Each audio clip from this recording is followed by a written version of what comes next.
Sur notre planète, certaines îles défient l'homme par leur isolement et leur danger. Derrière leur beauté ou leur mystère, s'y aventurer, c'est risquer sa vie. Oserez-vous embarquer avec moi pour explorer ces terres interdites? Le voyage commence maintenant. Perdu au cœur du golfe du Bengale, North Sentinel se dresse comme une énigme, enveloppée de mystères et de légendes. Cette île minuscule, recouverte d'une jungle impénétrable, semble figée dans le temps, loin de toute influence extérieure.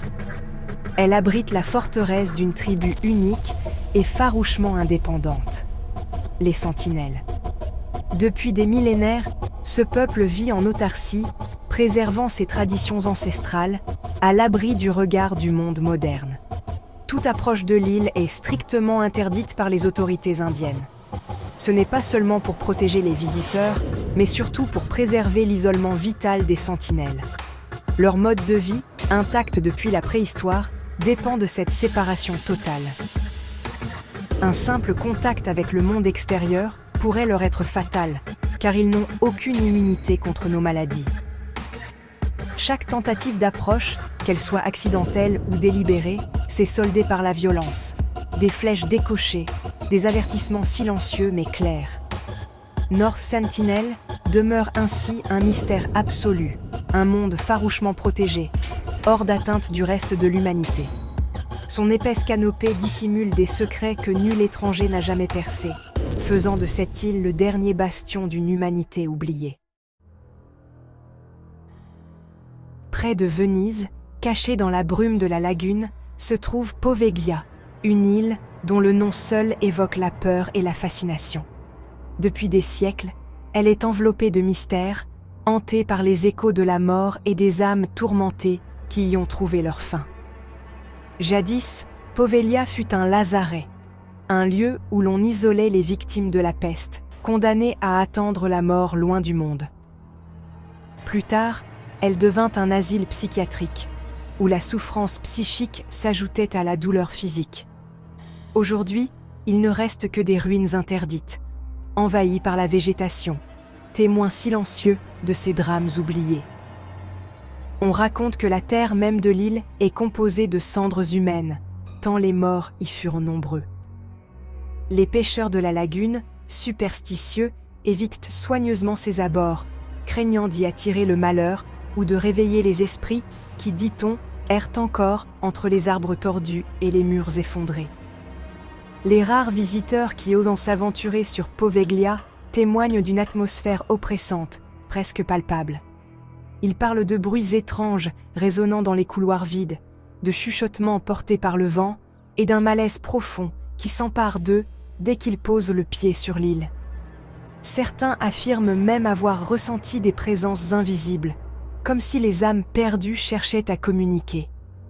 Aujourd'hui, Poveglia demeure une cicatrice silencieuse au cœur de la lagune vénitienne, un lieu interdit et oublié, mais toujours chargé de souvenirs douloureux. Elle reste le témoin muet de souffrances passées, un écho persistant des âmes perdues qui, peut-être, n'ont jamais trouvé la paix. Ilha da Queimada Grande, au large du Brésil, est surnommée l'île aux serpents. Son sol abrite la plus forte concentration de vipères venimeuses au monde, dont le redoutable fer de lance doré. Son venin, foudroyant, fait de chaque pas un risque mortel. L'accès y est strictement interdit. Ici, l'homme n'est qu'un intrus dans le royaume des serpents. Sur Miyake-jima, au sud de Tokyo, les habitants vivent au pied d'un volcan actif, le mont Oyama. Les éruptions et les gaz toxiques rythment leur quotidien, obligeant chacun à porter un masque à gaz. Après une évacuation de 5 ans, ils sont revenus, attachés à leur terre malgré le danger. Miyake-jima incarne la résilience humaine face à la nature imprévisible.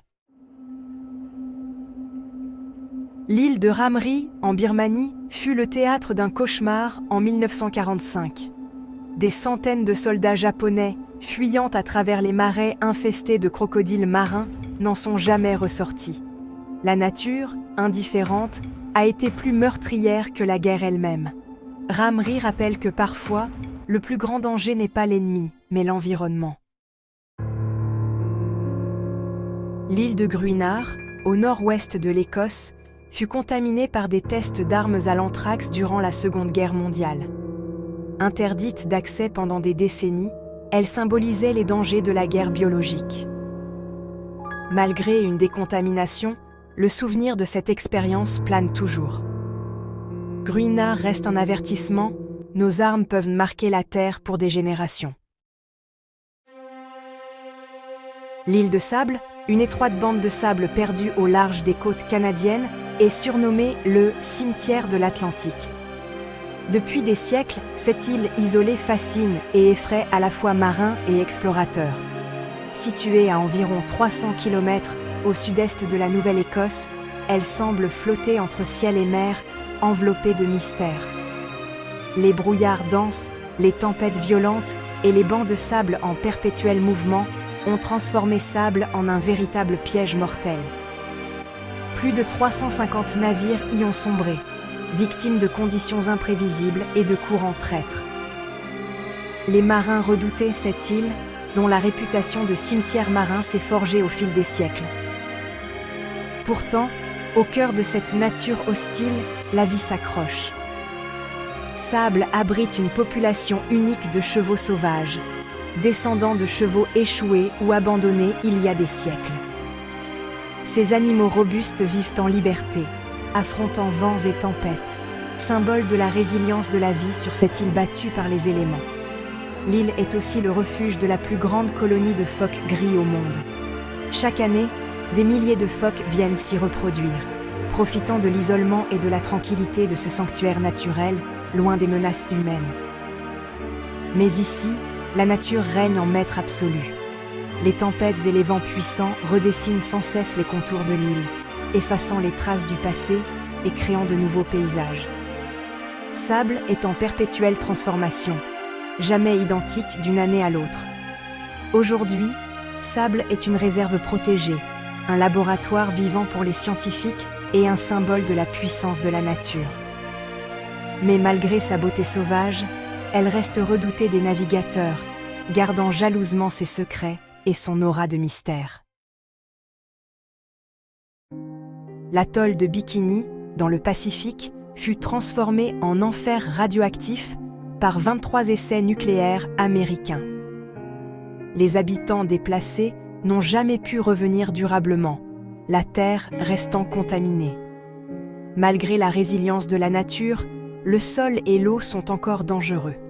Bikini est un symbole, un paradis perdu, empoisonné pour des siècles. À La Réunion, les plages paradisiaques sont devenues le théâtre d'attaques de requins bulldogs et tigres. Le surf y est désormais interdit sur la plupart des côtes, la peur ayant bouleversé la vie locale. Les causes de cette crise sont multiples, mais le danger est bien réel. Ici, l'homme n'est qu'un visiteur dans le royaume du requin. Les îles Farallon, près de San Francisco, sont un sanctuaire pour oiseaux et mammifères marins, mais aussi pour les grands requins blancs. Sous leurs eaux, des milliers de fûts de déchets radioactifs gisent, vestiges d'un passé inquiétant. Les scientifiques y travaillent dans des conditions extrêmes, entre prédateurs et pollution invisible. Farallon incarne la coexistence troublante entre danger naturel et cicatrices humaines. Ces îles nous rappellent la puissance de la nature et les conséquences de nos actes. Elles exigent respect, prudence et humilité. Le plus grand danger serait d'oublier les leçons qu'elles nous offrent. Merci d'avoir voyagé avec nous. Restez curieux et prudents.